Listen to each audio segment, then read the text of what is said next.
I am an ordinary man who worked hard to develop the talent I was given. I believed in myself, and I believe in the goodness of others. These are the words of Muhammad Ali, one of the greats that left us recently. And as I sat down to write words to wish Andy Bayfield on, this was the legend that came to mind. Legend. This is indeed the word that comes to mind when you think of Andy, but it comes to my mind because of the mindset that he has. Driven, disciplined, dignified. I want you all to remember these words when you think of Andy Bayfield. Driven, disciplined, dignified. They are the characteristics of a leader and the person that inspires you through their actions, their mindset, and their very being. In a word, their soul. Veronica Roth, author of Divergent, said that a brave man recognizes the strength of others. Andy has spent 3 years recognizing the strengths in others, calling everyone that deserved it a legend. I want to take this moment to recognize the strength in him and call him an icon, a true legend.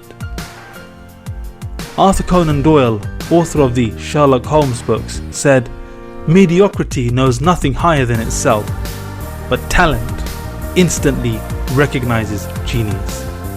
If we don't recognize the genius, the talent in Andy, it is only because we ourselves are inadequate and missing those traits that we therefore do not notice in Andy. Being driven, disciplined, dignified. Andy taught me much about the teaching world, but he taught me, and all of us, more about life. He taught me about self-restraint, about having a calm and cool exterior, and about the strength of personality whereby a person does not need to even utter a word when establishing their presence. He has never shared his resources to show off.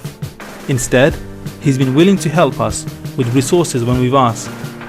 What he will send you will be outstanding teaching material, and it will speak for itself. His phrase to follow the resource will usually be, "This part's alright."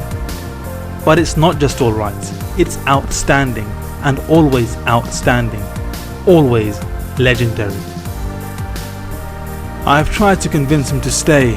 I have implored him to lead the department, but as is the case with the greats, he's moving on to pastures anew at his own schedule. He has worked his own time frame here and is leaving even though we are desperate to hold on to him. Driven, disciplined, dignified. It is his ambition and drive that is causing him to move on, and, to borrow a phrase from him, quite right too. Both Andy and Hugh leave the department to Mike and I. Transitions are always important, which is why we covertly started this process back in January. Their departure leaves the department stronger than it was before, and they have put systems in place which Mike and I are continuing, which means we can run it in their absence and make it even better. They will be missed by me first and foremost. They saw many of us through our darkest days. Their strength and their resolve helped us on many occasions to stand up. Andy and Hugh are both moving on.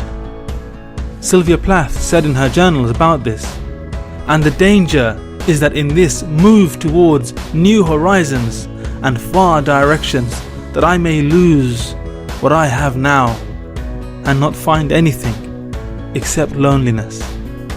For Andy and Hugh, there is no danger of that, as their personalities will now inspire new friends and colleagues to marvel at them, because they are both legends.